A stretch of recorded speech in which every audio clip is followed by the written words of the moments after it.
府東創意森林園區，也就是原台南州立農事場宿舍群，就位於台南市東區的市定古蹟園區，由5棟經典的日式木造建築組成。因為充滿日本庭園氛圍，而有台南小京都的美譽。為了讓民眾或是遊客來這兒，除了感受歷史建築，也有租借日本浴衣、和服等體驗，一步一步成為夏日旅遊的經典活動。所以台南市台日文化友好交流基金會特別委外，先以假日市集來試營運，除了活化環境，也成為充滿文化溫度的台日交流場域。長久以來，台南市和這個日本的47個都道府縣吼，咱攏一直有咧交流吼，嘛希望講，甲因每一個所在吼，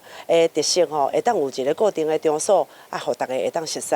另外就是講，這個深水町的開幕，閣有一個最重要的意義，就是咱台南遮的一寡物產，咱有一寡日本的朋友來，伊嘛會當直接看會到。開幕第一天，會中以日本傳統宴掛來帶動氣氛，後續也將引進古蹟原本的農業元素，包括台灣茶、台灣咖啡、清酒等等來招商，拉近歷史建築與民眾之間的距離。在這個過程當中，我們有看到包含了創意市集。那最重要的就是希望說，以東區在地的園區裡面，我們希望會館呢，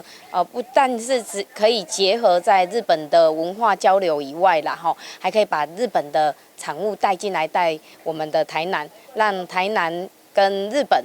的這個文化交流會更加的深厚的底蘊。透過具體活動，讓來訪的民眾產生連結，共同延續這份珍貴的歷史記憶。記者郭恩吉台南報道。